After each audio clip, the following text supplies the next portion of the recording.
Hi everybody, and welcome back to Scary Nightmare. In this specific video, I brought an old story that I've written the past month, and I've decided to gather all the parts together. Since I've noticed that some of you guys may not really tolerate the waiting for episode 2 or part 2, part 3, there you go guys. You guys have a whole story from A to Z, you get to watch it, or even take a nap on it, or sleep, or just keep listening, and yeah, that's it, alright? Enjoy. I worked as a park ranger in northern Alaska for years, from when I was in my early 20s until my mid-30s. At first, when I took the job, I was trying to escape, but over time, I learned to love it. The endless wilderness, the snow-capped mountains, the muffled way everything sounded during blizzards. With no light pollution, the stars up there looked like tiny chips of diamond, and during the winter, the northern lights roll in, twisting and shimmering in strange alien colors. But a few years ago, things got much worse, as people here have started to go missing at an alarming rate. And ever since, I started having strange experiences around the park and the nature preserve. One of the strangest parts of my story started on a freezing dark night in 2018. I was in a snowmobile out in a terrible blizzard. The conditions were nearly to the point of being impassable. The snow was falling so thick and fast, it looked like a moving, shimmering wall of white on all sides of me. Another ranger, a huge, lumbering man named Ace Acosta, pulled up behind me in a second snowmobile. I looked at him, standing 6 foot, with majestic peaks stretching up into the night sky, and thought about what a great picture this would make. As I was looking around, I saw the faint tracks in the snow. Ace's snowmobile lights were pointed in their direction, and I had been standing almost on top of them without realizing it, which is fairly easy to do when a few inches of snow are falling every hour. At first, I thought it was the frozen tracks on an injured animal. I saw the drops of blood soaked into the superficial ice first. Following their direction with my eyes, I realized that there were footprints pressed into the frozen crust leading away from me and towards the flat stretch of the tundra. I squinted, getting down on my knees and leaning inwards. I did not want to trample the tracks. I quickly realized I was looking at human footprints. Naked human footprints. But who? Who would be out there in December in this minus 40 degrees winds without shoes? They would die rapidly out here. Literally guys, just for me to drive across the tundra in a snowmobile required me to wear 3 jackets, long johns, snow pants, thick jeans, a ski mask and multiple layers of socks and gloves with hand warmers. I wore special waterproof boots with composite toes that wouldn't freeze like steel toes. And despite all of this, I was still absolutely cold. I moved forward and saw handprints mixed with the footprints. All of them bloody. The ice was thick enough to slice open human hands and feet undoubtedly. The logical conclusion was unshakable. Someone had crawled through here, maybe naked on all fours, and their frozen body would be somewhere up ahead. I sighed, turning to Acosta, and he was still standing in the same position, his face covered in a rich scarf with only his eyes showing. I saw one nice covered eyebrow raise questionably. I think that we got us a body somewhere nearby, I said. Then after that, I got back on my snowmobile and I started it, as he did the same. What kind of freaked out tweaker would be walking around here without clothes on? Ace asked in deep baritone. Man, I need a hit from whatever that guy's on. I've got 2 sweaters and 2 winter jackets on, and I'm still ridiculously cold. Kelton, hey, what do you say? He started elbowing me jokingly. I frowned, not responding. He's always had a smart aleck remark. He was next to me when I was interviewed for this job originally, down at the recruitment center in Washington State. The old lady doing the interview was a bloodless, angry-looking specimen of a woman with huge glasses that magnified her eyes twice over. She spat out each of the questions like a drilled surgeon talking to fresh meat in the army. Are you a member of any organized religion? She had asked me brusquely. Ace shook his head. No, ma'am, but I'm a member of a disorganized religion, he said. We call ourselves the servants of the Old Ones. We're waiting for the ancient reptilian gods at the bottom of the ocean to awaken. So far, however, they haven't responded to any of our texts. I thought about this as I revved the engine twice, a sign that I was about to pull off and that he should stay close. We took off, going slow and following the tracks as close as possible without destroying them. The tracks just kept going, the bloodstains seeming to grow fainter as we moved forward, and strangely enough, the distance between the hand and footprints also started to get longer, as if someone were running on all fours and speeding up. We were nearing the beginning of the forest of evergreens when I saw a white flash just up ahead. The thing that ran from us was humanoid, but I knew at once that it was no person. It ran on hands and feet, totally naked, its skin a pale, lifeless white color. It turned its head towards the lights of the snowmobiles briefly. I saw a hairless creature with skin that clung tightly to its simian body, its lips permanently pulled back from its mouth as if they were eaten away. Underneath it showed mottled black and red gums covered in thick clotted blood. Its nose appeared as little more than two irregular holes, and its eyes, they reflected the light of the snowmobiles, like the eyes of a raccoon or a possum. They were huge and sunken in its starving, monstrous face, and I saw what was leaving the bloody trails. The creature was, as far as I could tell, totally uninjured in its permanently grinning mouth, between rows of crooked, sharp, blood-stained teeth.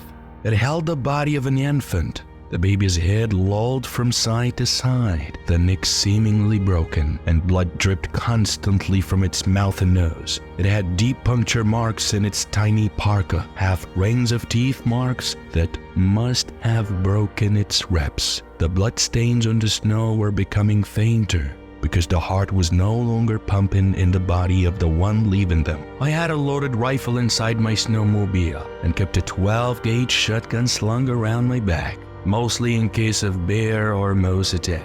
I always kept the shotgun loaded with slugs, which were, in my experience, the most versatile ammunition for stopping any large animal. The .308 might take down a polar bear, at least with a good headshot, or might just piss it off on a bad day. But a shotgun slug to the head or heart will stop any bear or moose in its tracks. Of course, this was no polar bear ahead of me. For all I know, it was something far worse. I looked down at the speed meter to see I was going 20 miles an hour in the dark in a blizzard, and yet the strange humanoid creature was still losing us. Its seemingly never-ending store of energy still sending it forward as a superhuman speed. Its pale bony legs and arms spun back and forth so fast they were just a blur. It kept its sharp teeth around the nape of the dead infant's neck, like a mother cat carrying its young. I kept one hand on the steering wheel while trying to free the strap of my shotgun over my head. I slowed down below 20, and the creature responded by going even faster. It was making a break for the mountain forests that started only a few hundred feet away. I got the gun free and quickly stopped the snowmobile and raised it. I centered the sights, taking a deep breath to steady myself, and fired. I missed, though I don't know by how much. Shotguns had the drawback of being significantly less accurate at further distances than the rifle, but by the time I got the .308 out, I knew the creature would have long since disappeared in the thick brush and trees. By this point, Ace had also stopped and opened fire, but the creature had already gone. God damn. Ace screamed. That was one fast I cannot believe he got away after all that. I think we better go find out where he got that baby from, I said. We might have a lot more corpses on our hands than we realize.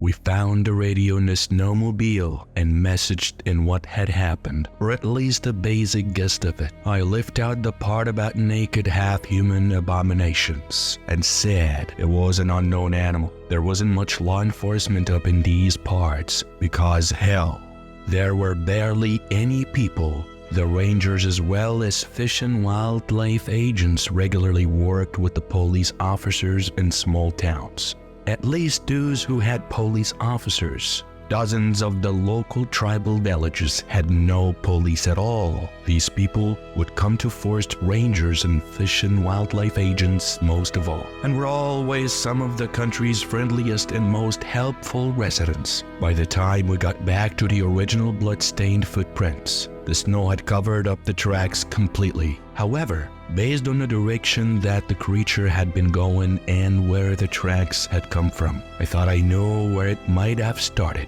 Following the path in a nearly straight line led to the Lutna Peak Trailer Park. Ace and I drove off at max speed across the rolling hills and flat plains, the snow coming faster and heavier now. They say Eskimos have dozens of words for snow, and after being a ranger up here, I can say I've seen every variation of it 1,000 times. This was turning into the kind that was wet with huge flakes and tended to stick to everything. We would probably have to find refuge soon, especially if it got any heavier. I heard the screaming before I saw the commotion as we came around a sharp right turn where the dirt road turned into the trailer park. I saw dozens of people out, flitting like gnats around one of the trailers at the back corner of the park. All of the lights were on in that particular trailer, and I saw one woman comforting another who was bent over and crying. Even though almost everyone knew us here, I pulled out my badge identifying me as a federal law enforcement officer. Up here, all the rangers were technically federal agents, allowed to carry guns and make arrests like typical police, except we're licensed under the Department of the Interior rather than under state law enforcement agencies. I ran into the trailer, and after one long glance around the place, I know there was no need to call for any ambulances. Ace followed close behind me, his heavy, thudding footsteps shaking the trailer slightly as he ascended the steps. We said nothing for a long moment. The entire family was dead. There was blood everywhere, even spotting the ceilings. Most of it had frozen in the cold, and I wondered how long the door had been left open. There were body parts scattered across the room. An arm in the corner of the road, a head standing up on the kitchen counter, even a random tooth embedded into the sheetrock. The savagery was brutal, and the amount of strength required to carry out such an attack must have been extraordinary. I think we're gonna need a lot more people on this than just me and you, Ace said. I nodded, already bone tired, and with so much more work to do tonight before I could go to sleep. We found both states and federal authorities in the area, since much of the land was tribally owned. We had to deal with multiple branches. Eventually, we got the CSI out there in the middle of a snowstorm, but he had come from over 3 hours away. We just secured a scene while we waited, constantly being brought into neighboring trailers where townsfolk would tell us the latest gossip. They also brought us hot coffee and tried to milk us for any information we might have, as they usually did in such situations. No, Maggie is honest, Ace was saying to one old lady wrapped up in an ancient fur coat. I don't know any more about it than you do. You can be sure that you'd know if I did. By that point, police cars were slowly pulling in, one by one. Ace and I told them a simplified version of the night's events, said good night and left the scene to them. I went home and took a scalding hot shower, trying to force the night's coldness out of my bones.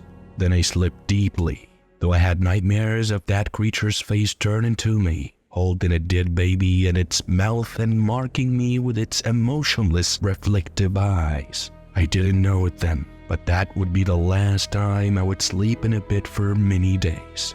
The state police assigned us an officer the next day, stating they wanted an official representative of their interests involved in the case. It was, by this point, a fairly high priority case. We didn't even have many assaults or robberies up here, less likely murders, and the murder of an entire family really stirred up the locals. The fact that CSI techs couldn't make heads or tails of it made it even worse. They hadn't even agreed on whether it was done by humans or animals, or a combination of the two. Like men with fighting dogs who went berserk with no leads. They wanted us to go back to where we had seen the creature the previous night and see what we could find. The police officer who would be tagging us, a woman named Officer Melinda Jansen, had the look of someone who just started a new job and does not realize how terrible it is yet. She was all bright-eyed and bushy-tailed, and when she shook my hand, she nearly crushed the bones together under her iron grip. I saw Ace wince slightly when he shook her hand too. When she turned her back, he looked at me with one eyebrow raised, as if he were saying, "What can you do?" It didn't take us long to find a spot from the previous night. When we got close to the forest where the creature disappeared, I saw a branch that had been hit by a shotgun blast, and knew we were right on the money. In the daytime, I saw that there was a slight curving trail through the trees here. Maybe an old deer trail. It was just wide enough for us to take our snowmobiles through if we went slow. Occasionally, I would have to get off being in the lead and move large branches that lay across the path. But overall, it was faster going than I had expected. The trail followed across the top of a rolling hill, went down and then spiraled up around the mountain. We were high now, at least 7,000 feet above sea level, and the view went for hundreds of miles. It was breathtaking, seeing the frozen white landscape below us, mountains lining one horizon and the Arctic Ocean on another. A couple hundred feet ahead of us, however, the trail just stopped. I saw an opening in the mountain, slowly bringing my snowmobile up. I looked into it and saw what looked like naturally formed stone hallways. The hall sloped down at a steep angle without stairs. An eerie silence radiated from the gradually thickening darkness. The other two snowmobiles got out right behind mine, and Officer Jansen came walking up, flicking on her lit headlamp. Immediately, I saw a strip of light blue cloth. I walked forward, bending down to confirm what I had already suspected, that this was a piece of the missing infant's clothing. That looks like more than enough costuming. "Let's do this," Jansen said. "I'd like to be back before sundown." She kept walking without waiting for confirmation. Ace and I slung on our packs and turned on our headlamps. I tried using the radios and sat phone to share our location, but neither was working. The bright artificial lights showed that the natural stone walls of the hall just kept on descending into the mountain. A warm breeze blew past me, an acrid sulfuric smell following its wake. "This is just a body recovery mission at this point," I whispered to Ace, giving Officer Jansen a wide space so I could talk. "So why are we potentially risking our lives here? We should be waiting for backup. We both know that the infant is dead and has been for a while." "You know what I think?" Ace whispered conspiratorially, before a low shriek stopped us in all our tracks and ended conversation. I never did get to hear what he thought. By this point, it was much warmer than it had been outside, and I had the urge to start stripping off jackets. The shrieking had intensified and was now being answered by dozens of others that surrounded further away in the stone halls. Officer Jansen had pulled out her gun, which I saw with some astonishment was a 4.54 Ruger, a large caliber gun with good stopping power. I saw enough magazines strapped around her hips to decimate an entire herd of buffalo. I also pulled off my shotgun, making sure it was filled with lead slugs.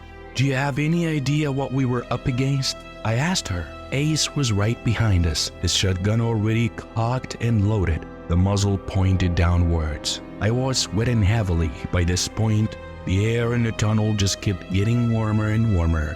It felt like I was walking into a sauna. Thin clouds of mist and droplets of hot condensation clung to the smooth granite ceilings. The hall continued to descend at the same steep rate. But now I could see something at the bottom. I saw some sort of a light. "Not much more than you, really," Officer Jansen said with a slight sneer. My only advice is to shoot first and ask questions later. Kill anything that moves. This place has taken a lot of people already. People who were fat and slow to watch their own backs. I squinted as I examined the lights. They seemed to emanate from some sort of organism growing on the stone surface. It wasn't electrical lights, and it certainly wasn't natural sunlight. It glowed like the lights of millions of fireflies, a purplish blue color that painted the granite floors and walls into a totally different light. We were walking as quietly as possible by this point, but I still didn't see anyone. We reached the bottom of the stone halls, where strange mushrooms glowed in the darkness, their mycelium giving off that black light color everywhere as it stretched across the threshold of the opening. I turned off my lid, seeing my comrades do the same, then poked my head through, looking back and forth. I saw more of those creatures from before, their lips missing, their skin pale, their eyes huge and rabid. They constantly twisted and snapped their heads to the left or right, as if hearing something only they could perceive. Two were dragging an elk that had been mutilated and torn down to metal. Another was dragging an old man's dead body forward by upraised legs. I saw the old man's head was missing, his wrinkled hands trailing behind the body. I watched where all this activity was headed. Then I gasped. A huge insectal monster sat lazily against the stone wall as these creatures brought it meat. The monster was so fat that I wasn't even sure it could stand up. It had a blood-red chitinous exterior with a hood like a cobra that extended around its head. Its teeth trembled together constantly as it shoved more gory offerings into its mouth, sending blood gushing forwards in thick clotted rivulets that dripped down its chin. Its long, thin arms had sharp knife-like digits, and its 6 legs branched like those of a praying mantis, splayed out on each side of its body, shining a dark red color in the strange light of the chamber. Its belly stretched far in front of its body, and with horror, I saw it drop a cluster of eggs. Each one was big as the size of a big dog. Their surfaces writhed and trembled, looking tight and ready to burst at any moment. The creatures that fed and cared for this monster rushed over, dragging the eggs to the corner of the warm chamber. I saw that there were dozens more of them over there, and that some had already hatched. Whatever that monster was, it had already given birth, and now those things were walking around totally free to kill anything or anyone they wanted.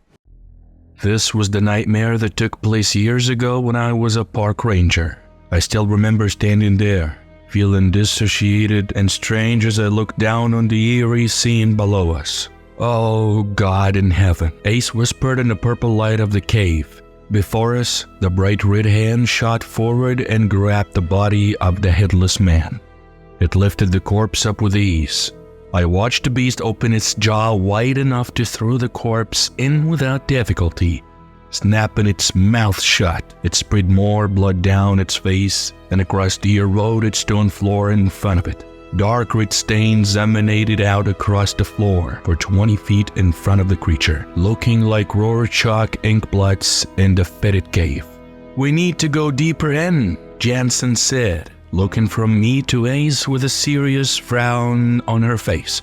"What are you, insane?" Ace said. "Do you want to die? There could be thousands of those things down there." But the decision was quickly taken out of our hands as we heard screaming coming from a young, high-pitched voice. We all looked down at once and saw the white humanoid mutants dragging out a young boy, one that I recognized from pictures on the trailer park crime scene wall. He had cuts and scrapes all over him and was shivering, either from hypothermia or fear or both, but he was alive.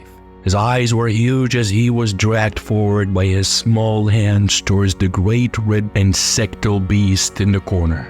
"God damn it," I whispered, looking at Ace and Jansen. "Okay, Jansen and I will take point positions. Ace, you guard the rear.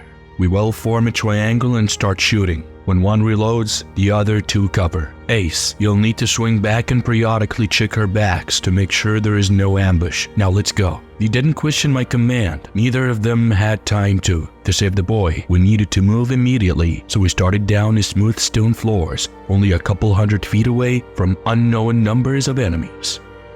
I fired first, aiming my shotgun at the group of mutants nearest to me as quickly as I could pull the trigger. The first shot blew the chest of one open, kept going, hit another in the leg, and ended up blowing chips of stone from the wall behind them. I saw it all in slow motion, my adrenaline pumping and the heightened awareness of battle taking hold. The second shot hit the nearest one in the head. It exploded like a shattering vase, bits of blood and bone flying out in all directions. Then I saw the one holding the boy drops as Jansen hit it with a shot from the rugger. It was an amazing shot, missing the boy entirely and taking off the head of the creature. It looked fairly risky, especially with a pistol, but I could tell she had experience and marksmanship, and yet, personally, I would never have tried from that distance with a hostage in tow with anything less than a rifle. The chance of blowing the hostage's head off seemed far too great. It made me wonder about her impulse control and risk-taking mindset. Who was this woman after all? Then I saw the white mutant continue to hold in the boy's hands for a second, standing on its feet as its mutilated, half-destroyed head kept pumping sprays of blood in the air. Then it fell crumpling slowly to the floor. The black beast in the corner appeared enraged by this point. It gave off a banshee wail that sent out powerful blasts of sound, rising and falling in distinct waves. It sounded like a choked, much deeper version of steam whistle. Instinctually, I wanted to drop my gun and cover my ears to stop the painful shrieking. It seemed even louder than the gunshots. Sometimes I would have said was impossible before hearing it. And worse than all that, the beast was rising to its feet. While it looked fat and slow, and while I knew it'd be full of eggs since we had seen it lay some, it turned out to be much faster than all that would have suggested.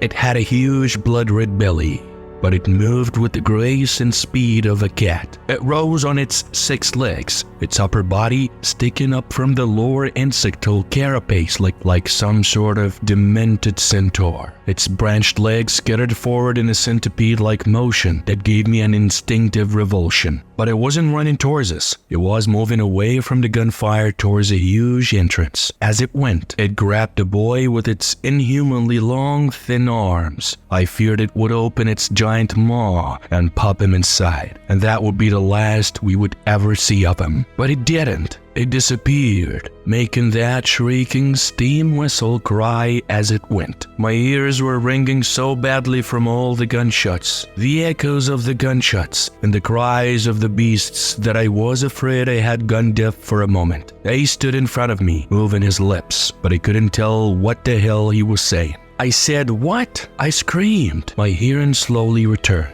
"We have to follow the boy," he said. "We cannot lose his trail." I know he was right. The existence of a live hostage had totally changed the situation. We had no backup coming and no way to call for help. We would have to take him ourselves. It seemed like it was an insane proposition, and the creatures here vastly outnumbered us.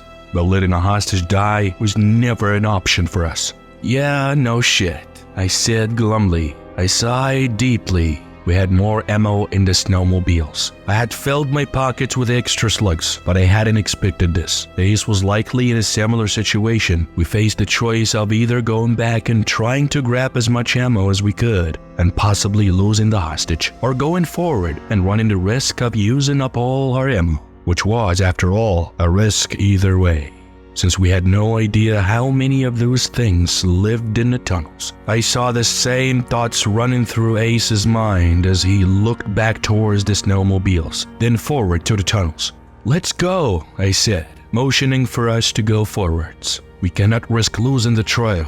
We will put breadcrumbs down as we go, metaphorically, slice of tiny pieces of a jacket or something, so we can find our way back."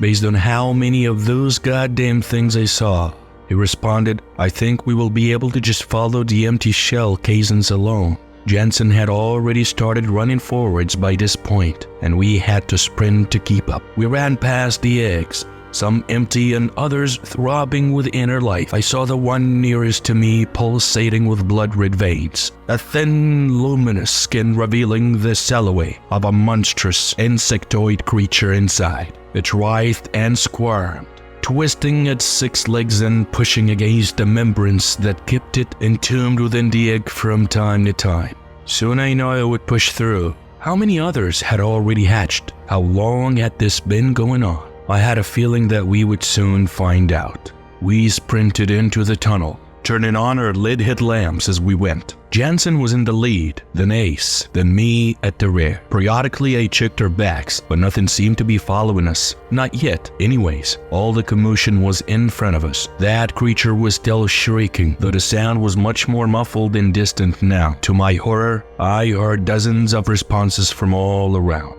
Deeper in various tunnels that branched off from the main chamber or from this one. Some sounded very far away and barely audible, but others seemed much closer. I also heard the cries for help from the young boy, though these too grew fainter. We tried running faster, but what could a human's 2 legs do against that scattering monstrosity's 6 legs? Not much, I thought to myself. The tunnel looked empty. That strange mold grew everywhere here as well. We barely even needed the lids to see, though it had so many curves and branches that it was difficult to see far anyways. Every 100 feet or so, another wall appeared, always curving to the left or the right. As we ran, I saw glimmers of what looked like red eyes from some of these smaller side tunnels, but whenever I turned to look, they were gone. It was the same with those who might have followed us. I thought I saw glimpses of a long white hand or a lipless face for a moment, but when I pointed the gun, the thing had slunk back into the shadows or deeper into one of the endless branching tunnels that disappeared around corners in an instant.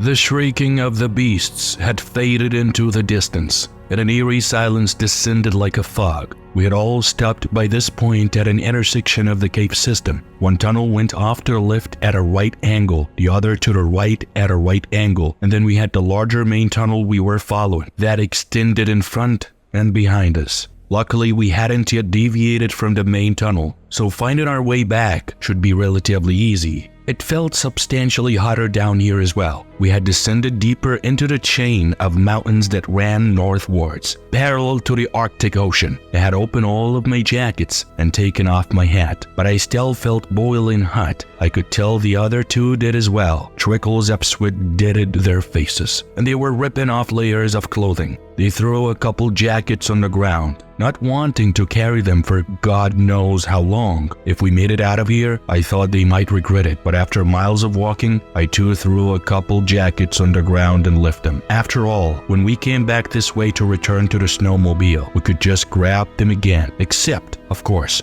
we never did come back that way. I thought they might regret it, but after miles of walking, I too threw a couple jackets on the ground and left them. After all, when we came back this way to return to the snowmobile, we could just grab them again. Except, of course, we never did come back that way. God damn, Ace said. Well, we've lost the kid. Let's go back and report. We should be able to find a signal with the sat phone somewhere in the area.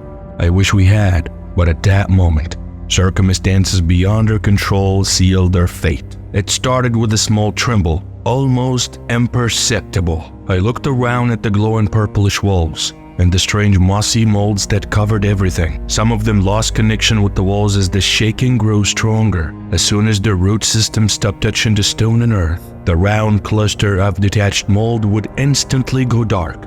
Their black light illuminations shut off like a switch when it stopped being anchored to the stone tunnel.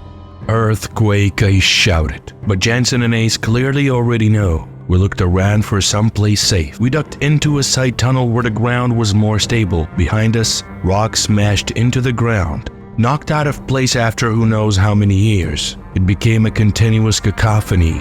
We ran faster, and finally something behind us seemed to let go. The entire main tunnel sounded like it was collapsing.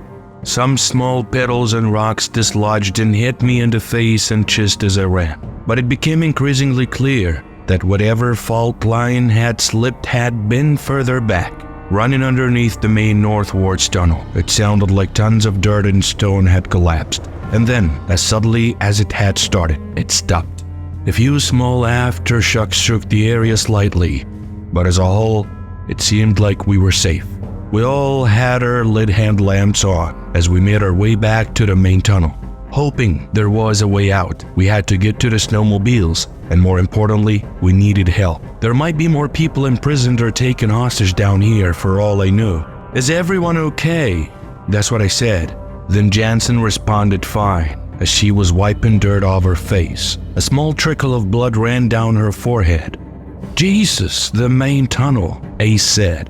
Walking slowly out of the small tunnel we had sought refuge in. "Look at it." I came up behind him, unsurprised to see tons of rocks spilling out towards us, with smaller boulders and petals nearest in huge pieces as tall as a man appearing further in. "We were going to need to find another way back," I said. "We can't go back," Jansen said. "There is a hostage in here." "And how do you expect us to find him?" Ace asked. "These tunnels could go for 100 miles in every direction for all we know." I felt another tremble below our feet as a small aftershock passed through the area, sending a few smaller stones rolling and tumbling around us. But we had come this far after all. "We're going to get that kid back," I said. "We've already come this far, and the way back is blocked anyways. We're going to need to find another way out. There has to be other entrances to this cave system." But what I really thought about was the horror stories I'd heard about the Paris catacombs. How occasionally someone would find themselves lost in them. Countless random twists and turns through the darkness below the city combined with many miles of tunnels meant that very few who found themselves alone and lost down there made it back.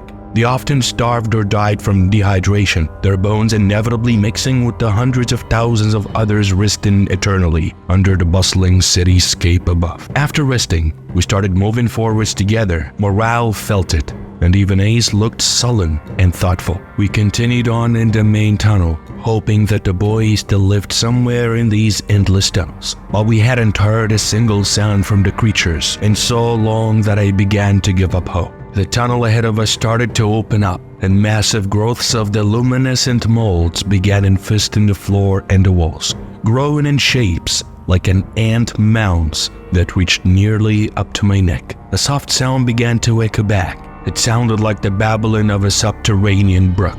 Running forward, I shone the light into the stream and felt relieved to see it was full of pure, clean water. I began to greedily shove handfuls of water in my mouth. I saw Ace and Jansen follow my lead. After all the running and fighting, I felt hungry, thirsty, and tired. Looking up, I saw there was a primitive bridge against the stream made of a slab of granite. And beyond, I saw something that took my breath away. There was a cathedral down here, or at least something close to it. Hundreds of eggs stretched across the right and left sides of the chamber, like pews in a church. They were organized in lines with a 10-foot wide empty path leading further in. Hundreds of feet above us, sharp stalactites hung from the ceiling, glowing in the purplish light of the mold, who lined the walls in thin streamers. At the end of the open chamber, a few hundred feet away, I saw a carving that stretched to the ceiling, hewn from pure stone. It showed one of those insectile-laying monsters.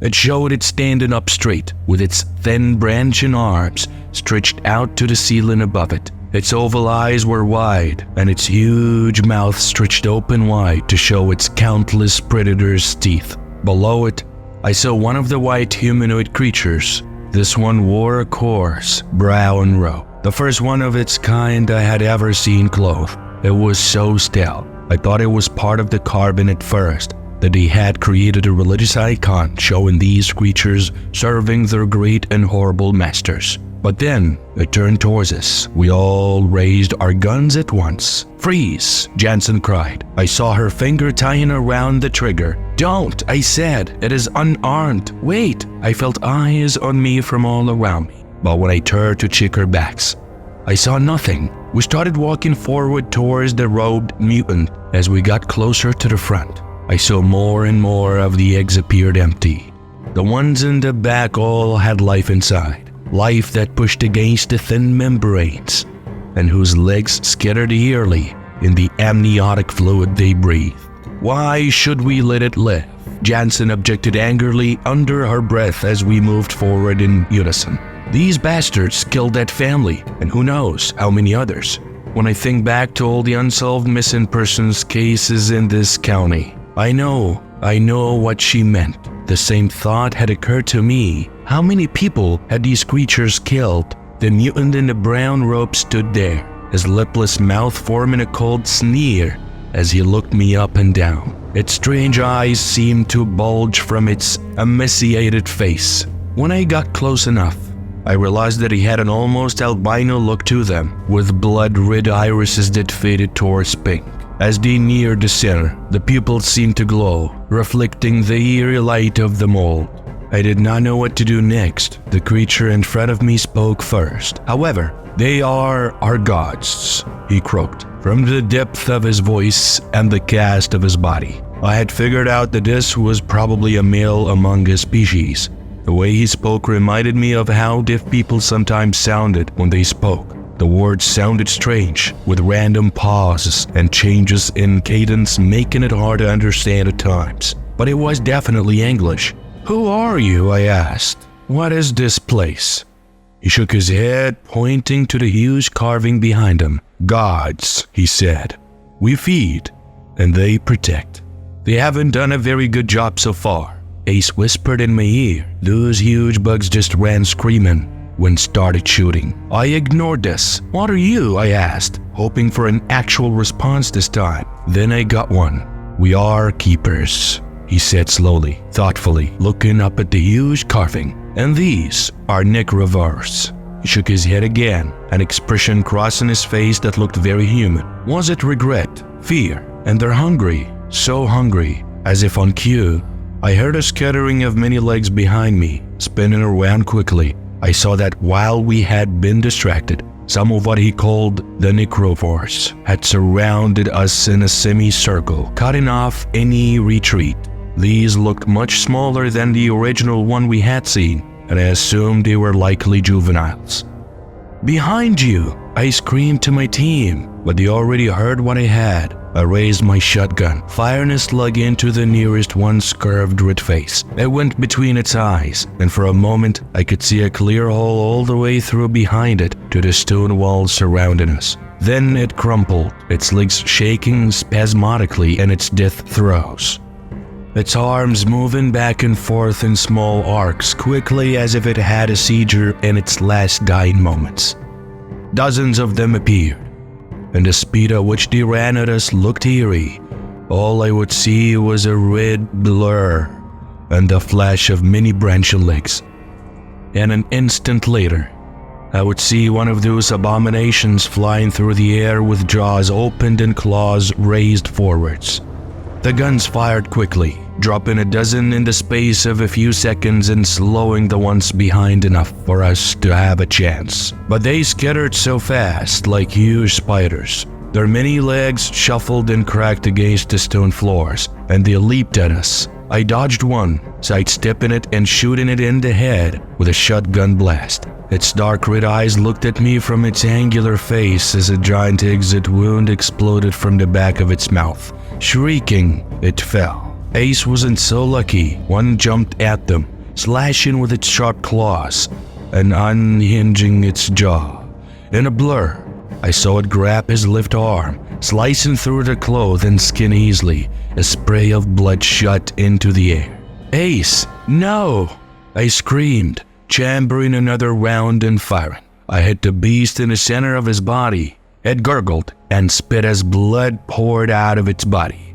I tried to get up and keep fighting, but its legs gave out underneath it, and I watched it for a moment as it lay on the floor, kicking and dying. Ace had reloaded and turned, taking down another one with a direct shot. Jansen dropped the last two, and then suddenly everything was quiet again. Only the ringing in my ears from all the gunfire broke it. I ran over to Ace, looking at his arm. He winced, pulling back his sleeve. I saw a deep gouge mark, the slice cutting nearly to the bone. Blood spurted out in time with his heartbeat, but it didn't look like any of his arteries have been severed.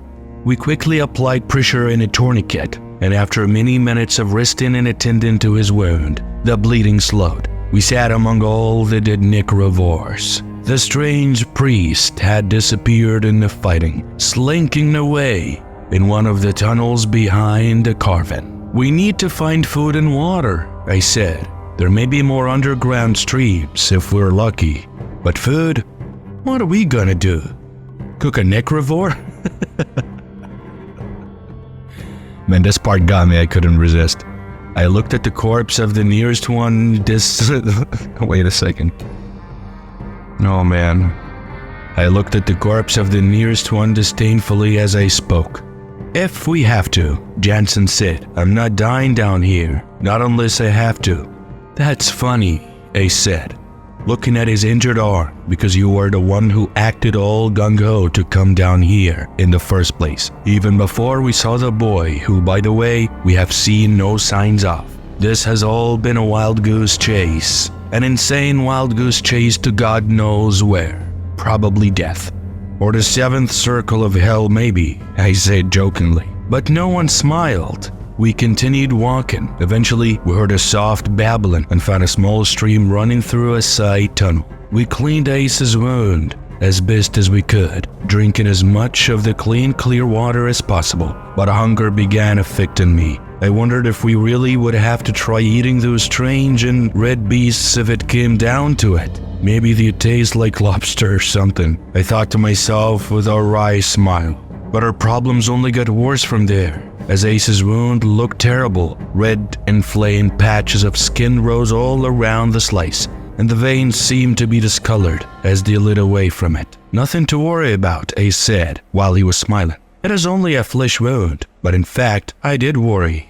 And it got worse as we went on. After a couple more hours of walking, it started to really smell, and I saw pus and black spots beginning to spread on his arm. I had never seen an infection set on so rapidly like that before. I wondered what kind of exotic alien bacteria might be on those creatures, and shuddered. We rested finding an empty sign tunnel and laying down.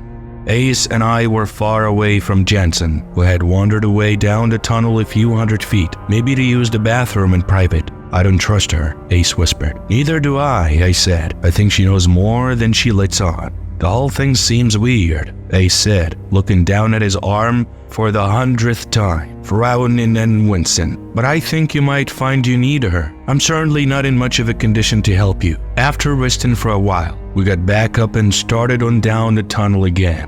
The endless growths of mold still giving us enough illumination to see ahead without our lit headlamps. I tried to conserve the battery as much as possible. Ace quickly grew so sick that he staggered, bending over and retching occasionally, so it poured down his forehead, and he swayed on his feet whenever he stood up straight. I looked at his wound and gasped. I thought about the medical terms I had heard: suppuration, the wound discharging pus, draining the fluids of dying tissue and leaking it all over his skin; necrosis, the leaven flesh being eaten as the man watched. None of these words covered the true horror of what we saw. Ace walked for long as he could, but as we went on, I could smell the wound more and more. Soon, it became all I could smell. It was nauseating, like raw meat rotting on a wet summer day combined with a strange, fetid bacterial odor. It drove me crazy, made me want to vomit.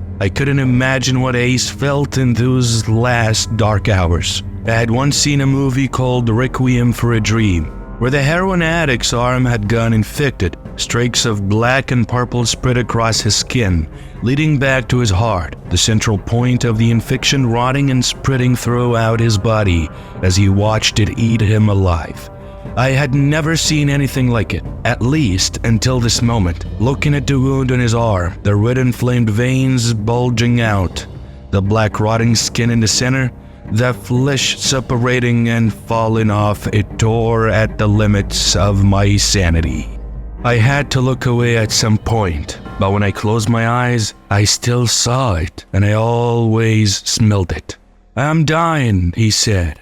"We will get you help," I said, not believing it. He shook his head. "I can't do this anymore. I cannot take that smell. The smell of my body decaying. I can feel my skin separating. I can feel the pus running out. I can feel my body rotting from the inside. I can see it. He began to cry. Just go. Leave me with the shotgun and one slug. I'm not going on. I can't take it anymore. No, I started to say, but Jansen interrupted. He's right, she said. He is dying. Even if we had medical attention at this point, I don't know if they could save him. The sepsis has spread and the limb needs to be amputated. But we have no antibiotics, not even a single capsule of penicillin. He needs immediate intravenous antibiotics to have any chance. Leave me the gun, he said. I did. I dropped the shotgun next to him, putting a lead slug carefully on the ground next to it. He laid down, his face pale and sweaty, his eyes wide and terrified. Now go, you shouldn't have to see this. You don't have to do this, I said, making one last feeble attempt to change his mind. He shook his head. I'm not afraid of dying, old friend. I'm not afraid of suicide. I know some of you Jesus freaks say it ruins your eternal soul or whatever, but I think we both know an infinite God, if he exists, probably doesn't give a damn. Every man owes a death after all, and we will all get there somehow. But at least I took down a lot of those damn necrovores in the end. Maybe that will be enough to get me entrance into Valhalla. Do you think? I felt a tear creeping down my cheek. Blinking quickly, I brushed the tears away. I think you will have a front row seat in Valhalla. They saved me a seat, take care, I said. Knowing he could do nothing of the sort, turning sadly we walked away. And as Jansen and I went down a tunnel, I heard a single shot of a shotgun blast echoing from behind us. To be continued.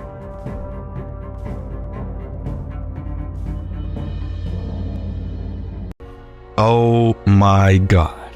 He's gone. I said slowly and sadly, the sound of the gunshot ringing through my head. Jansen literally shook her head as if clearing it. We need to get out of here, she said, or we will be joining him.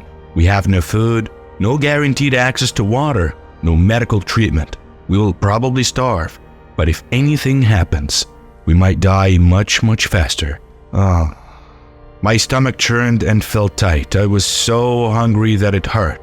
A dull pain arose in my midsection, a constant reminder that I hadn't eaten a meal in far too long. Starvation, I know, could take at least a few weeks, especially if the person had some body fat and muscle before they began. And yet, with us walking dozens of miles beneath the earth in these caves, that optimistic projection of a few weeks until dying from starvation narrowed to significantly less. Just as bad, and perhaps worse, I had run low on ammo. I felt in my pocket for more shotgun slugs. I counted 17 left. I would keep one for myself in case I were facing some horrible slow death and needed a way out. This meant that when we were inevitably attacked, I had only 16 shots I could fire. Literally, guys, these problems circled around my head over and over as we walked. Jansen spoke little, her breathing sounded heavy, her posture looked more much slung than the gungo straight-backed woman I had first met. It looked to me like she was giving up hope. I tried to cheer her up. There must be dozens of exits in this place, I said. Think about it, those white mutant humanoid things, they're keepers. They're feeding those huge red beasts which they call their necrovores, right? At least, they're feeding them sometimes. I have a feeling that the necrovores could easily hunt for themselves. They're a clear apex predator. Perhaps the keeper just want to keep them secret though. Get to the point, Jansen said. What about the exits? We have seen exactly one exit and entrance to this goddamn place. Okay, I said. The keepers have to be bringing in meat from multiple openings. It wouldn't make sense for them to just have one opening, the one we came in, and then walk hundreds of miles under the ground. They presumably try to feed the necrovores in this stretch of tunnels as well, so they must be going up and out, hunting or stealing food or whatever, bringing it back. So you're saying that if we can find one and follow it, then maybe, Jansen began. but her words cut off quickly as a shriek came from behind us. I spun, raising my already loaded gun and snapping the safety off. The sleek black Benelli shotgun felt like an extension of my body by this point, until I ran out of bullets. That was, and it became just an expensive metal club. Jansen reacted as fast as myself, snapping on a lid light to give us more illumination. The white light shut out, blinding me for a moment. In comparison to the dull, purplish light of the fungus that grew on the sides and walls of the tunnels, it looked like the sun itself. A massive red blur disappeared down the hall from behind us, its eerie cry reminiscent of a steam whistle receding with it. I looked around for more signs that we were being followed and stalked, but it looked empty behind us. We kept moving forwards, and the main tunnel ended, splitting into left and right corridors, both the same size and without any indication of which one to take. By this point, I had given up hope of seeing the kidnapped boy again. I wasn't even sure I would survive. We went left and further up. The tunnel split again. We went left again, and eventually I smelled something new. Roasted meat. My stomach immediately began to flip and aches as the scent wafted through the tunnel. I smell food, I said quietly, trying to keep the excitement out of my voice. Food, meat. Oh, thank God. We walked forward side by side, going faster by this point. Even Jansen's eyes gleamed. I am so hungry. I could literally eat one of these necrovores, she said. I bet they taste like chicken. I think they are. They look more like lobsters, I said. Nice and red, with a thick shell. I absolutely bet that if you boiled one of them alive and got a little melted butter, and as we were talking, suddenly I found the tunnel blocked by a necrovore as we were talking. I instinctively jumped and raised my gun, almost firing straight into it. Then I saw that it had a bullet through the center of its chest. It looked dead, lying on its back with its dark red eyes staring up at the ceiling. Its branching insectal legs curled up in a pathetic way, like a desiccated house spider. What the f... Jansen asked, her expression twisting into confusion. Who shot this one? You? I shrugged. It had to be one of us, I said. Perhaps the last time they attacked us, one of us hit one in the stomach and it ran off. Then once it got here, it finished dying from blood loss or organ failure or whatever took it out in the end. That would be my guess. Jansen had knelt beside the corpse of the necrovore, moving one of its stiff legs aside to get closer to its open mouth full of hundreds of sharp teeth. I saw her feeling around for something in her pocket. I have to use the bathroom. I lied. Now genuinely curious as what kind of scheme Jansen was up to. I had a feeling ever since I first met her that there was something more to her. Being here than just a state cop wanting to tag along with rangers. I walked down the tunnel and it began to curve. I pretended to move against the wall and start urinating, but I was watching Jansen.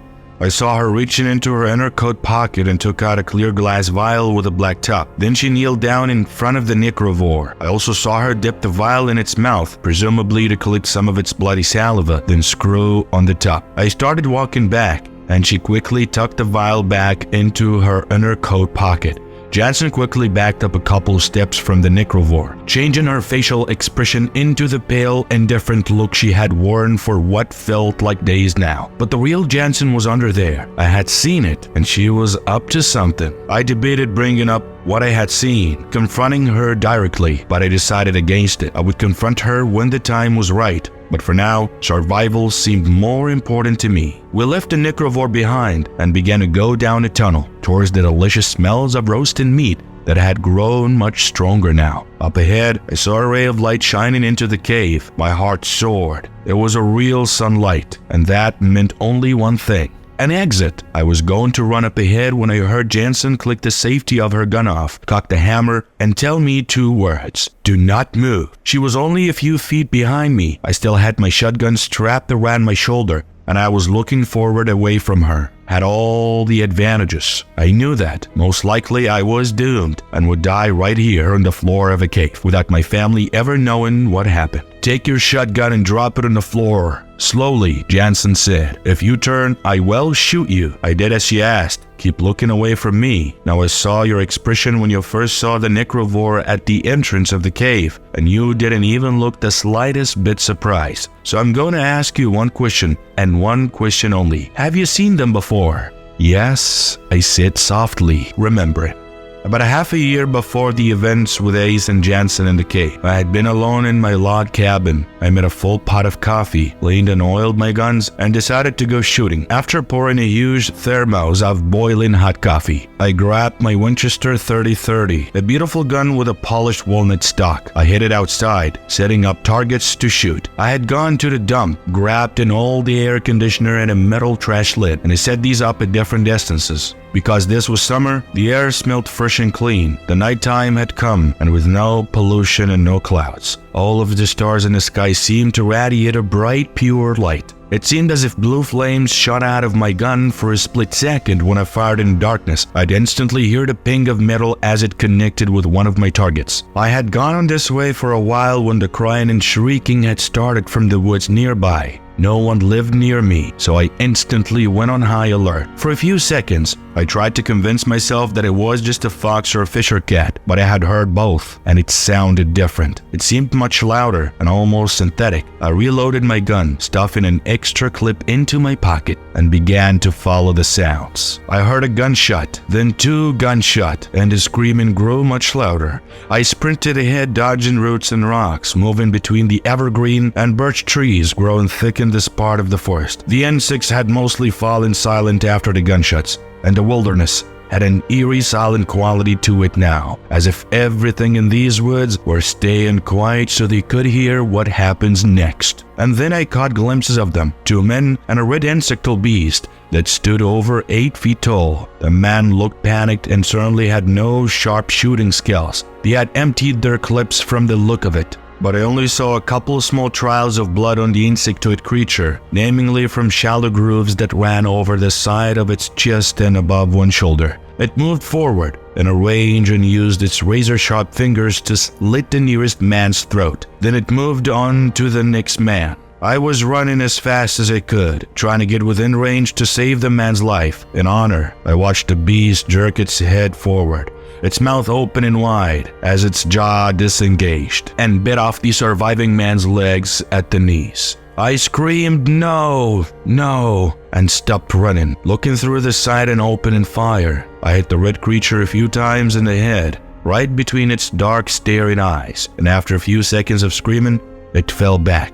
I ran forward, going to the injured man and shaking him. "What the hell was that?" I yelled at him. "Who are you? And what the hell are you doing in here?" He shook his head slowly, as if trying to clear it, then looked up at me. "My name is Konstantin," he said in a thick accent. "I'm an agent for the FSB, an agent for my home country of Russia. I would not normally tell you this, but I am dying. That creature," he pointed at a huge red thing lying dead on the ground, "has a bacteria in its body that has immense potential as a biological warfare agent. It can cause septic shock in any human, and most antibiotics have no effect at all. A millionth of a drop of what that creature has could kill a man. And when post-mortem is done, it looked like just a runaway bacterial infection. Something anyone could get." "Thanks," I said, putting a bullet into his head. Then I buried the two Russian agents and the red creature in a single mass grave. The soft Alaskan soil covered them all quickly. No one would have access to any biological weapons from these creatures while I was alive, not if I could help it.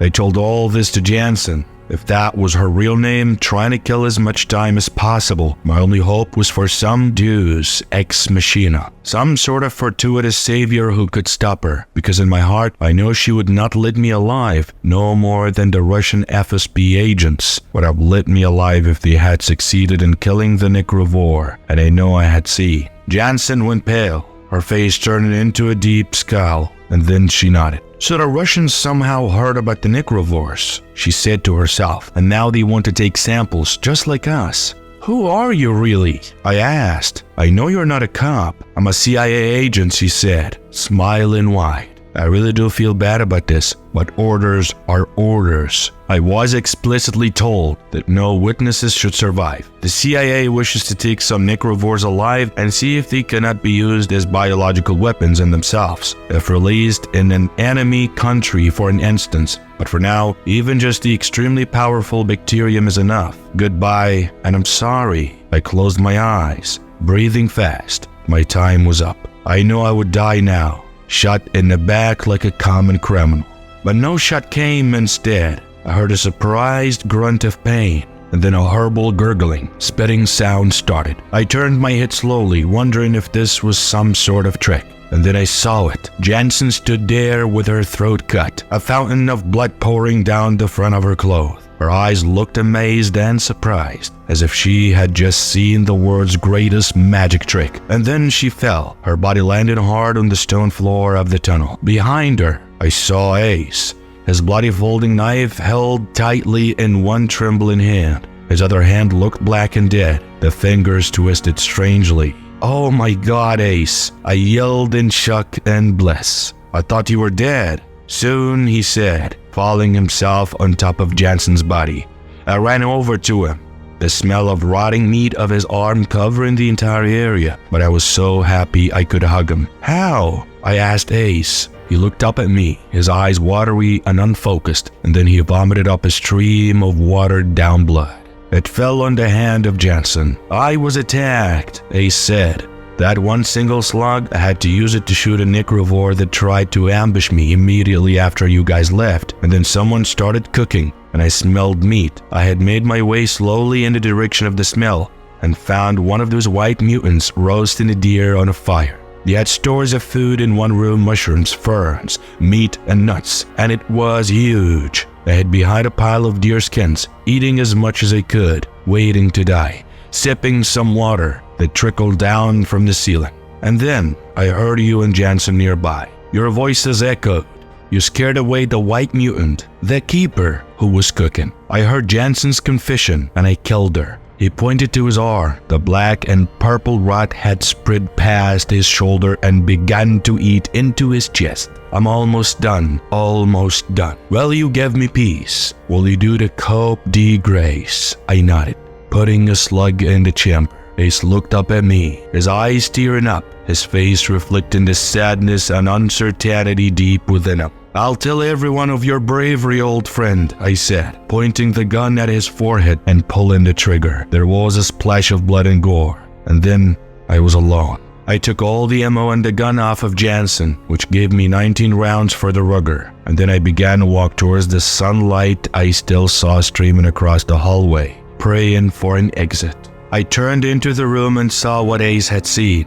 A deer roasted over a dying fire. A pile of edible mushrooms on a deer skin in the corner, a pile of fetal heads next to it, and a variety of edible herbs from the forest on the other side. Some dried jerky-like meat also lay on a huge flat rock under the sun.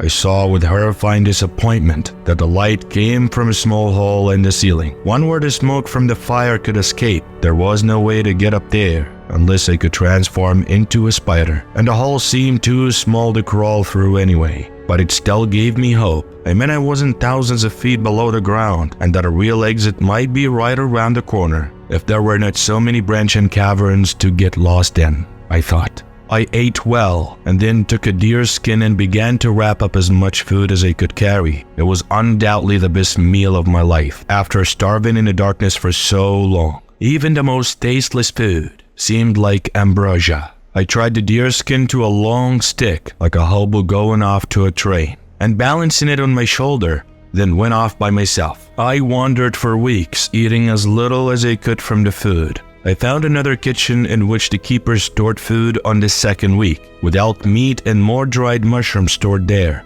I took what I could.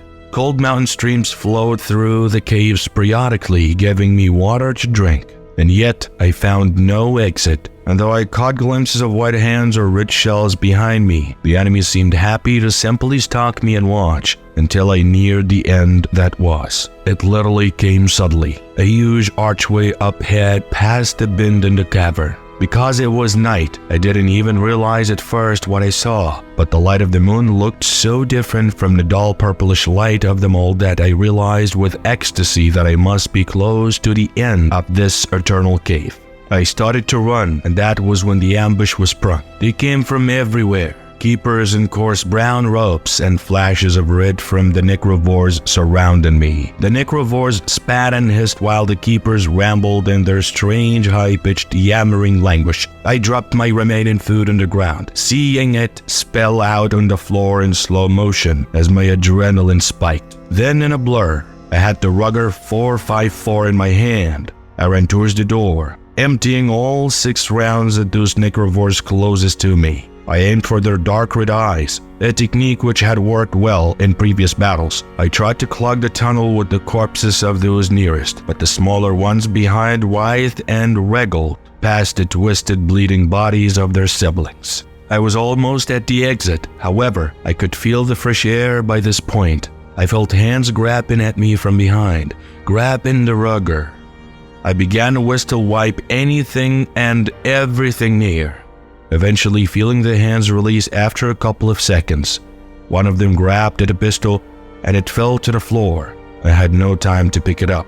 Now I had necrovores on each side of me, and they moved in a blur, their legs scattering forward as their bodies twisted from side to side in hungry anticipation. Their mouths opened wide, and their claws began to wipe through the air as I grabbed the shotgun open and fired. The first one I blew off its hand. It shrieked, looking down as blood pumped out of the stump, then began to backpedal, knocking the necrovore behind it down. The second one jumped straight at me. Its huge mouth was opened wide. I could literally see down its sleek, wet throat. It aimed at my face, and I began to shoot blindly, hitting its open mouth 3 or 4 times. It fell to the floor a few inches from me, and I heard a click as the shotgun ran out of ammo. As I ran, I put my last bullets in the shotgun, shooting behind me and hitting a couple of those who would kill me. I felt in my pocket and realized I was now down to 2 bullets. I sprinted through the exit, grabbing for the very last rounds. I saw those creatures coming through the stone door, and after slamming a slug in the chamber, dropped a large necrovore at the threshold. It fell noiselessly,